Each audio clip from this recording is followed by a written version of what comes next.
How to change captions language. Cómo cambiar el idioma de los subtítulos.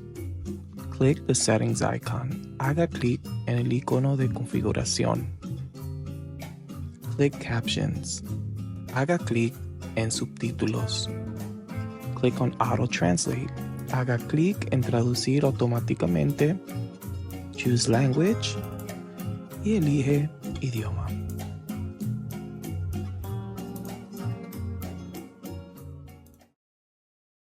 So I'm Anna. I've worked at New Labor for the last 5 years, and before that I was a professional organizer. I worked at a faculty union at Rutgers, and in the recent years I came on at New Labor as an organizer of restaurant workers, organizing folks across the front and the back of restaurants. And as I was doing that work, realized, maybe I don't need to be the first person folks see. We need folks from the community who are either working these jobs front or back to be empowered to do their own work. So I worked with my now boss to talk through transitioning into a fundraising role, to make sure my whole ambition is to make sure that money that we can raise can get back into the hands of folks who can directly improve their workplace. That's the workers. So yeah, been doing that since 2020 through the pandemic. Yeah. And a little bit about New Labor as well. A little bit about New Labor. We're actually celebrating our 25th birthday this year. Yeah. And it was the org was originally established with a recognition that there was an unprecedented undocumented population growing in this country, right? Folks who were filling jobs that had been union labor jobs, right?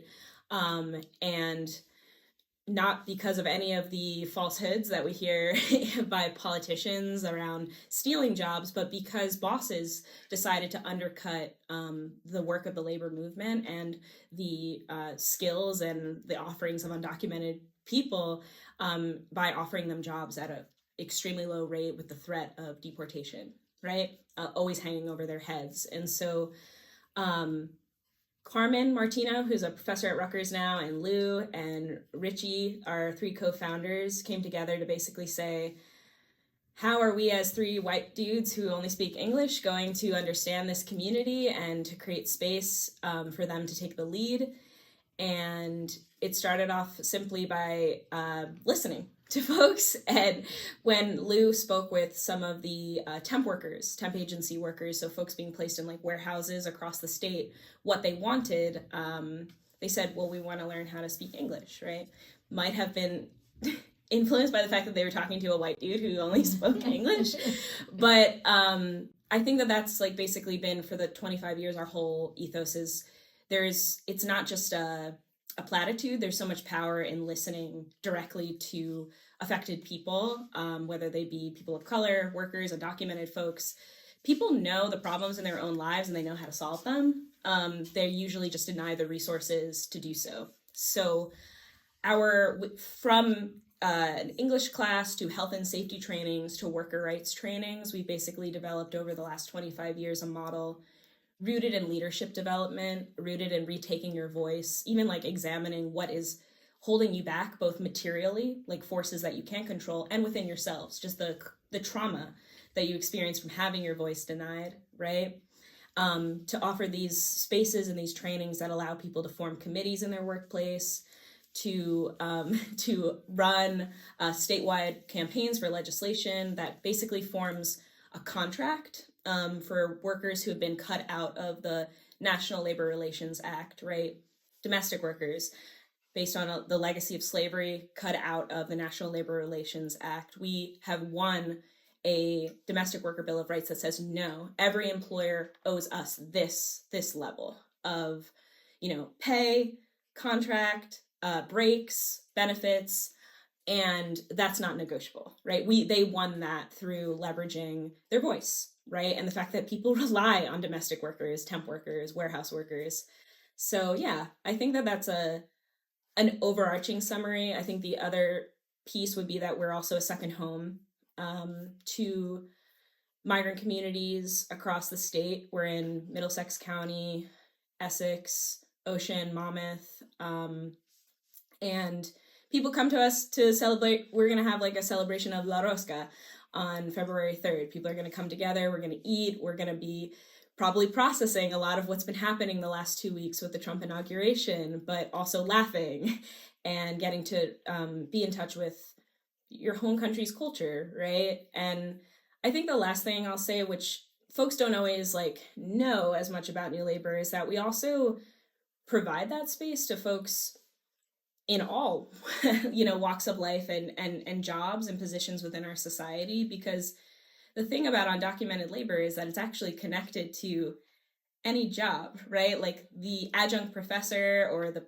teacher or the barista, the floor that's set when we based on how we treat undocumented workers reverberates to us all, right? So we have workers from all across society coming to our office because their conditions are rapidly reflecting the conditions of undocumented labor, right?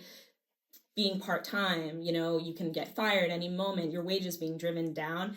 And so we're joined together by that shared struggle, but also by the sense that like, oh, wow, we need each other. Like we really need each other. So I think that's a really special part of our work that I also do a lot, is like the coalition building, bringing folks into the fold that people might not directly associate with New Labor. And that's been very gratifying.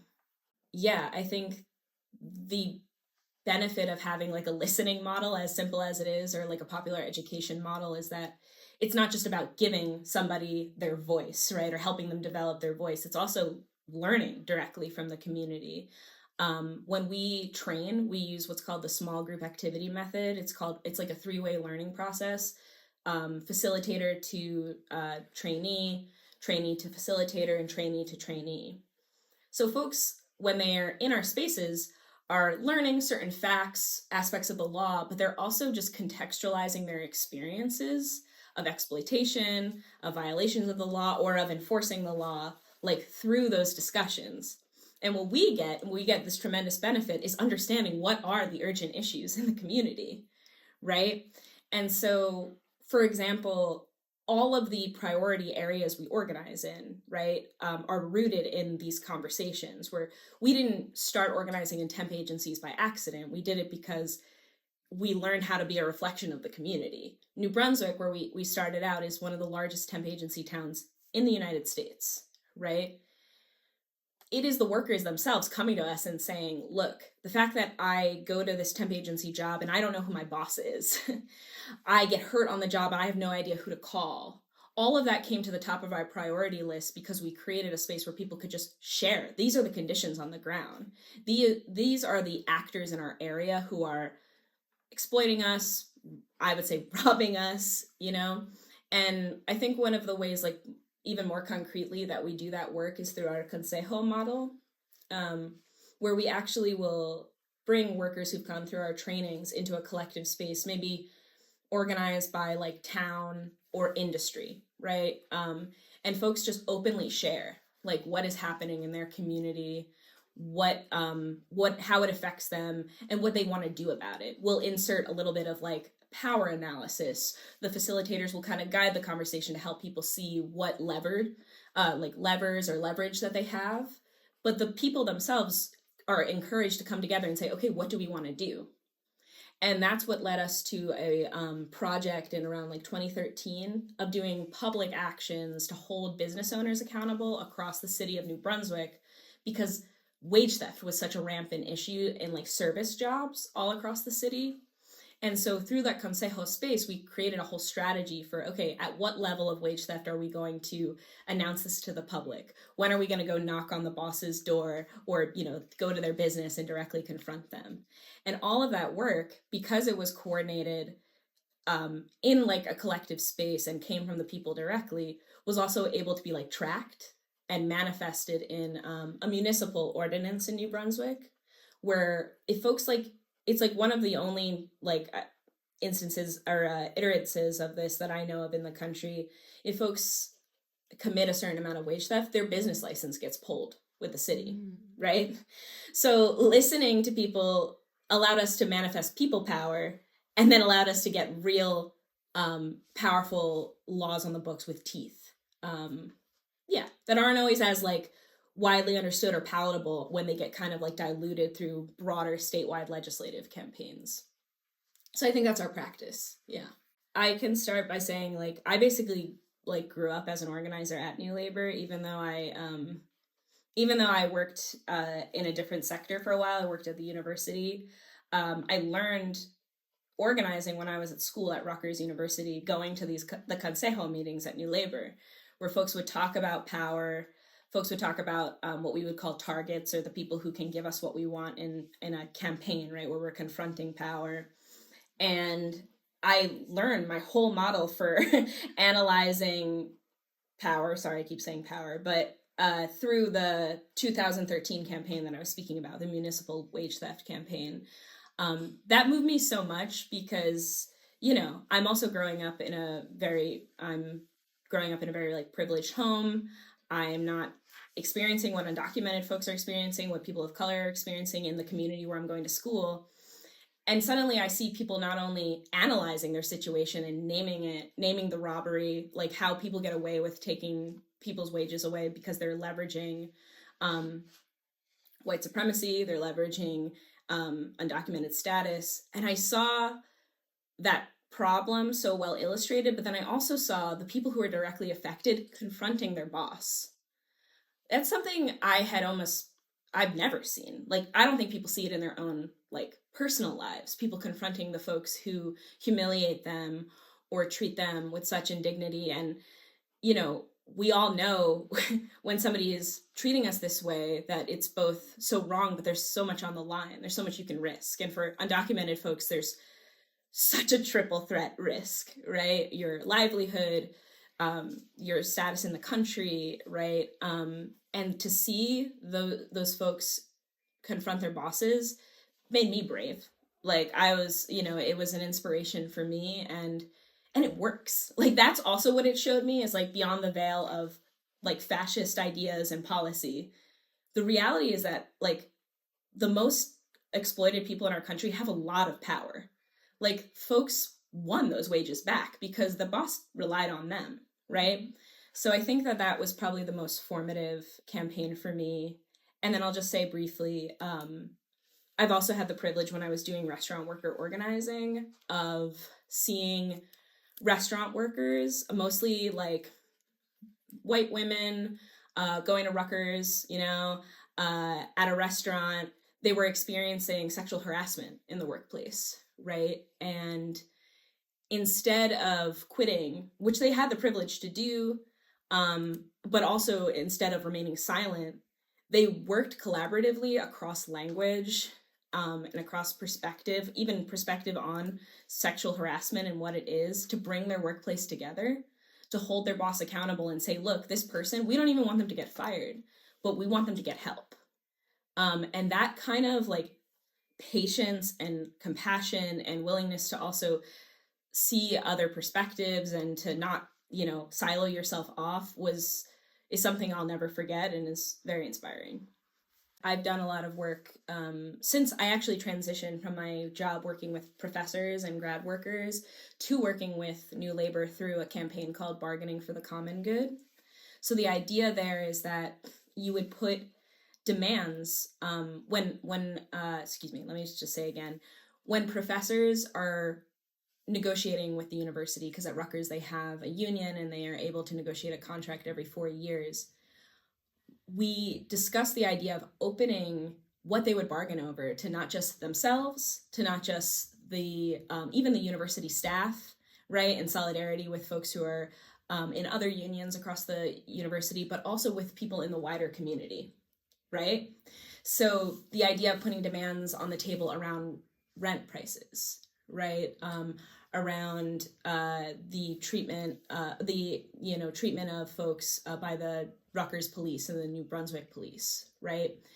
And the logic behind that is, we're analyzing that Rutgers or any employer is not just accountable to its employees, but also accountable to the universe it exists in, right? Rutgers is one of the number one gentrifiers, right, in the community. And what we did through Bargaining for the Common Good was name that and name how there's a connection between the housing prices for students and the housing prices for the broader community, many of whom are Latina migrants, many of whom are undocumented folks in the community, and landlords, whether it be Rutgers as the landlord or like a more small-time landlord, they work together to drive prices up, right? So that process of identifying common issues, it's really hard.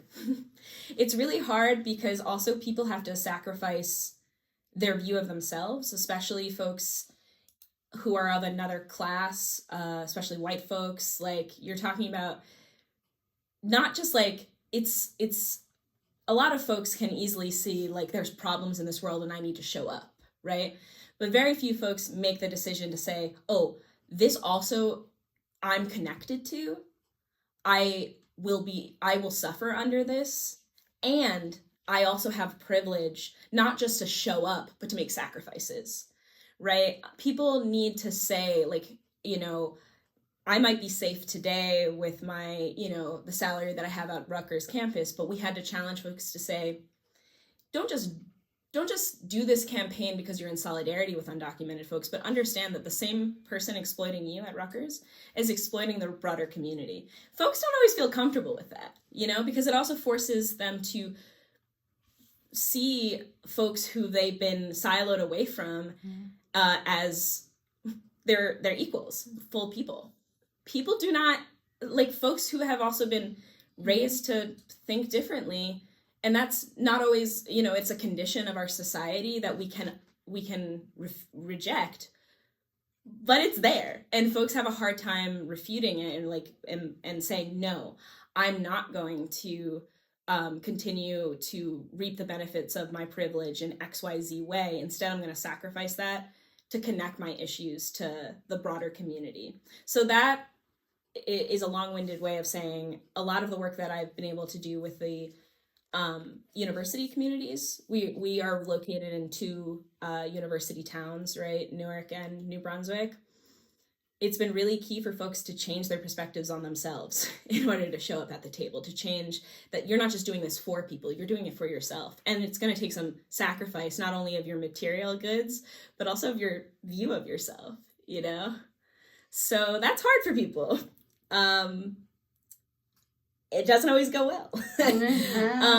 But it's wonderful when folks see themselves in genuine solidarity with everyone rather than just because, like, oh, this is bad.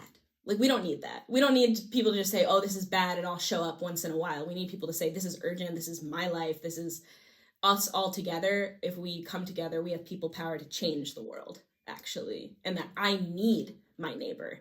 I'm not just there for my neighbor who's undocumented, who's working class. I need my neighbor just as much as they need me. And I think people want to see that. And I think intellectually, lots of people see that. But like when you have to adjust your meeting so that you have interpretation, right? Yeah. When you have to be quiet and listen to other folks, when you have to face correction, then you might feel a little uncomfortable. And that's actually good. Mm-hmm. And we've been taught our whole lives that criticism or like a breaking of our worldview or an expansion of our worldview is to be feared, when it's actually literally the fuel of people power. Yeah. People don't just have to show up. They need to change their perspective on what showing up means. I think like the broad prescription that I have, I was in a meeting the other day with some activists who were like, what happened from 2016 till today? Why don't we already have an infrastructure of rapid response? What happened to our mutual aid networks, right? And I was like, well, I'd love to talk about that. We should all discuss it. But I think I go back to what I was just saying before, which is that like we needed to have a belief and a hope that we deserve to go beyond emergency, right? We deserve to actually build community that could genuinely change the political system, that could genuinely challenge bosses, right? And I think, the Trump administration poses emergency, right? It poses this really, really sharp contradiction in our circumstances where we, have this window into some of the worst things that can happen to a person, right? But as I mentioned these things actually do happen every day, right?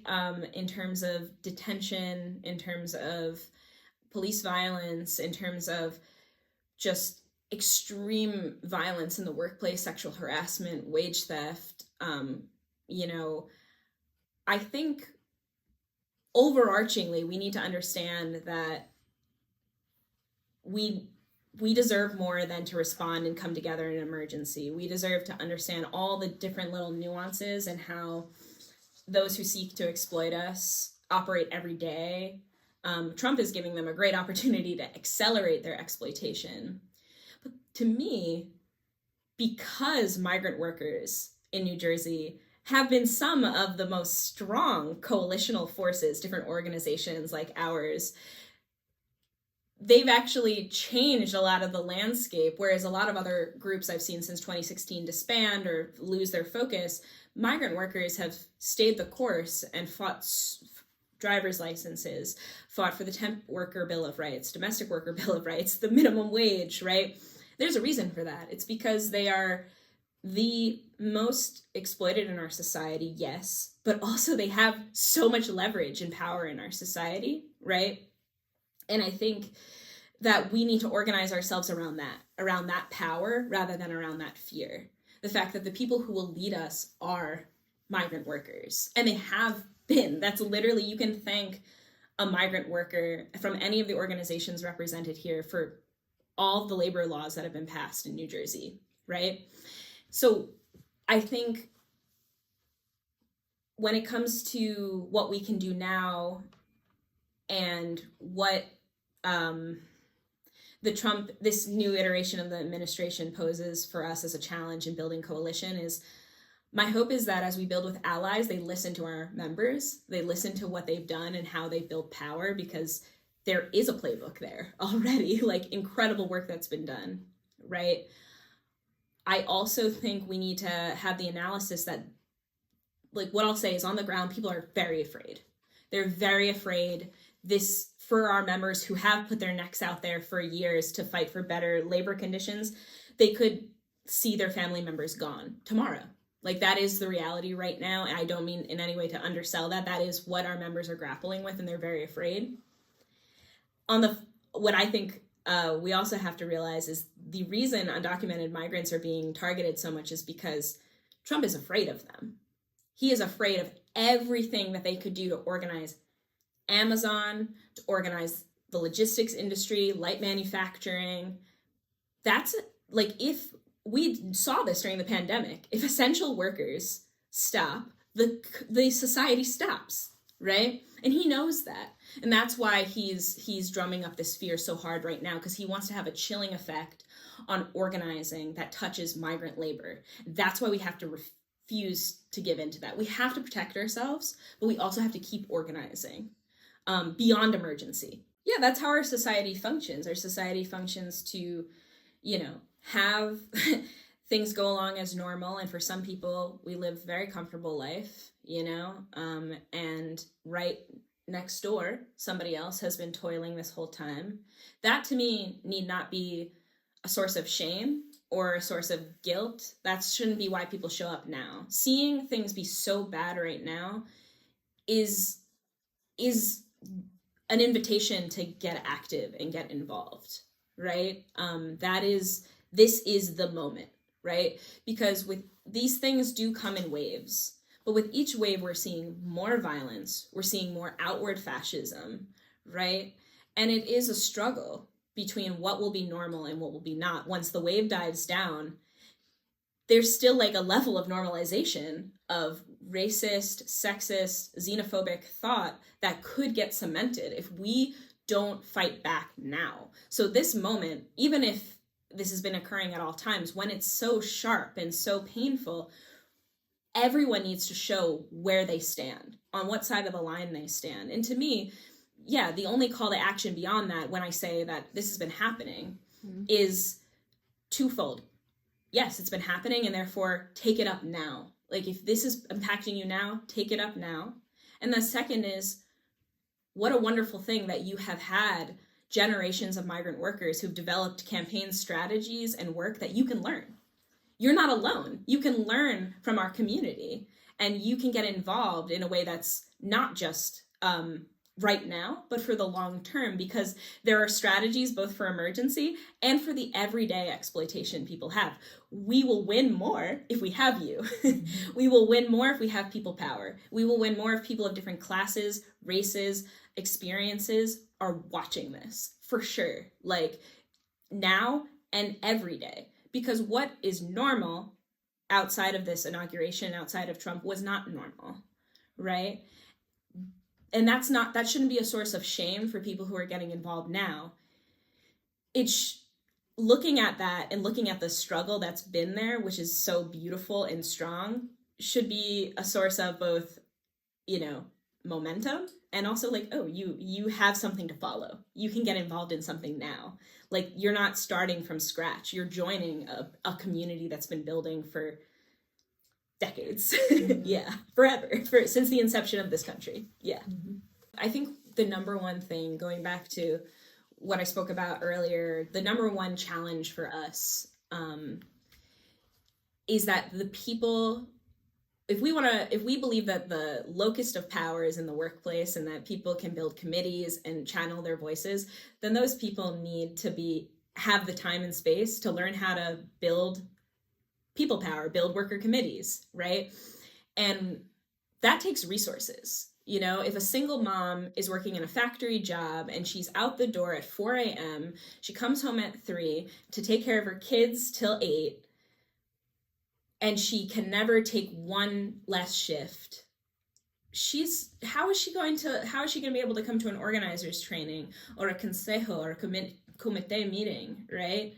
What we find to be a huge barrier is not being able to have funds to pay our members to take just a little time to be able to dedicate, instead of one more shift at work, a couple hours with us, learning how to organize, learning how to reflect on what are the biggest problem areas in my workplace and what can I do about it, right? So yes, it's resources, but very particularly it's resources in the way that they can be allocated, not just to keep the lights on, but to fund new leaders who are going to make the real impact across workplaces. Yeah, and when it comes to resource generation, which I guess I see as one of the main issues, it's part of my work, but it's also, the reality is that my colleagues they're in the office 9 to 9, Monday through Sunday. My colleague Olga was like, oh, you guys can take off for Christmas break. I'll be here training people on their OSHA rights. I don't recommend that. But the reality is that the movement, it's like stumbling into the James Baldwin quote, but the movement is maintained by the love of very few people, right? My colleagues are those people. They do that every day, and they do not get compensated for all the work that they do. And that's both a beautiful thing, and it's also an unsustainable thing. Yeah. It's unsustainable for us anyway. We need to be able to have enough resources to hire more staff, but principally to compensate our members to help hold up our work. And misinformation and xenophobic ideas about funding orgs like ours really are a huge detriment. I'll also say that labor, just this idea of us being a labor rights org, often folks will even find it more palatable to speak more to the personal lives of our members rather than them as workers. And I think that that's problematic, because you don't deserve to hear people's stories for on their own. You also people have power in the workplace, right? So when we don't get funded for just to do labor organizing, we are not able to do exactly what we think is the most powerful thing to be done. So yeah, I think that there's a decision that can be made to do things differently. But I think that philanthropy, as it is still in lockstep with the employers who seek to exploit the same people that we might be able to get crumbs to survive another year, right? And philanthropy, in my experience, has served to still protect the interests of big bosses, And that would contradict everything that I just spoke about, which is that our work is about holding those folks accountable, right? Not to grind everything to a halt, right? But to right an incredible wrong. The way people are living is horrifying. It is below the standard that any person who lives comfortably can imagine, right? And I think philanthropy has a choice, right? Like, and it comes with sacrifice, like we were saying, which is you need to fund efforts that are going to hold the people who you might have sat beside accountable. So, and I think that, you know, we can try to translate what we do into something that's a little bit like less powerful or like has less teeth. But our members don't deserve that, you know? Like, we shouldn't have to pretend like our members don't have an inherent power, or that our members like our members' most important contribution is their pain, because that will never end the cycle of exploitation. People have to be comfortable with the uncomfortable reality that our members aren't important to fund simply because they are struggling. They're important to fund because they are the answer to like fixing the labor movement. Yeah. And because they're people, of course. And I feel like, yeah, you see me, I'm making the argument where I'm like so on the defensive that I'm like, recognize their power, not their pain. Because I'm like even protecting like you don't even deserve their stories, you know, like one or the other, pain or power is usually the places we get siloed into. And more recently, we've gotten funding with a recognition of their power, which has been a game changer. Yeah. Mm-hmm. Like our members created like a social theater, community theater program where they shared their stories of crossing the border. They wrote a play collectively and shared, it's like a 20-minute play where they shared that story. I, as a fundraiser and as a white person and as an English speaker, I experienced that in real time, you know, in terms of the spaces that I am invited to, in terms of just the ease with which I can operate in a space.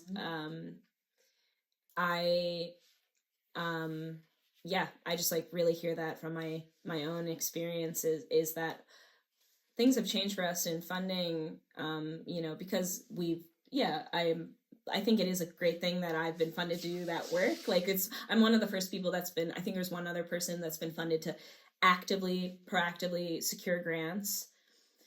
And I think that that's part of why we're, you know, receiving more support. I think the other part of it that is just intrinsic to me being involved in it is that I'm able to be in English speaking spaces. I'm a white person. Like that has been very clear to me in a lot of the funding spaces that I've been in. Yeah. We are a staff of 10, and we are always on the brink of like, you know, if we don't secure this grant, we may have to lay somebody off. That's just been our experience my entire time at New Labor. Right now, that fear is multiplied by the fact that a lot of organizations like ours, like immigrant rights organizations, because there has been such a fear of funding, you know, our type of organization, by type I mean implicitly organized by undocumented folks, led by people of color, right? Even as we've been able to see philanthropy change and we've received some of that funding, our history has been reliant on federal grants. We have received federal grants our entire existence, which have been based on our skill set, which is we're a training organization. We do trainings, we receive OSHA grants. We earn that, right? But in this reality, we may see that gone, you know, overnight. We're already seeing shifts in OSHA policy and how we're reporting based on some of the executive orders that are coming down. And, you know, the difference with a government agency, right, is that there is a lot less flexibility, right? We thrived under federal grants in the past because we actually could anonymize ourselves and instead just talk about the skill building we do, not the people we represent. It's been new to have philanthropists be like, the people you represent deserve funding, directly for their work, right? That has been a game changer. It is also the place where I see there's more ability to make a choice, right? Federal funding, which we rely on under Trump, just they might not have a choice and might be gone. And so that's very scary. That's a good proportion of our budget. And I think the other thing that I'll say is, we're a labor organization, but we're a nonprofit. Mm-hmm. So we also, I think the more insidious aspects of Trump's presidency are all the cronies behind him, Project 2025. I'm keeping an eye out for all tax code changes, different ways of auditing our books, our data, all of which could be a pretense to disqualify us from our tax exempt status. Whatever else. It could be a pretense for criminal charges under this administration, even though that sounds like it would be entirely illegal. Who knows? Those are some of the fears. I'll say that, in 2025, we're going to be celebrating a lot. It's our 25th anniversary. We're going to be mounting a lot of campaigns. We're still going to be fighting back. We're not going to hide. And you could reach us on Facebook, New Labor NJ, at my personal email for inquiries at barsa@newlabor.org, and at our website, newlabor.org. Thank you.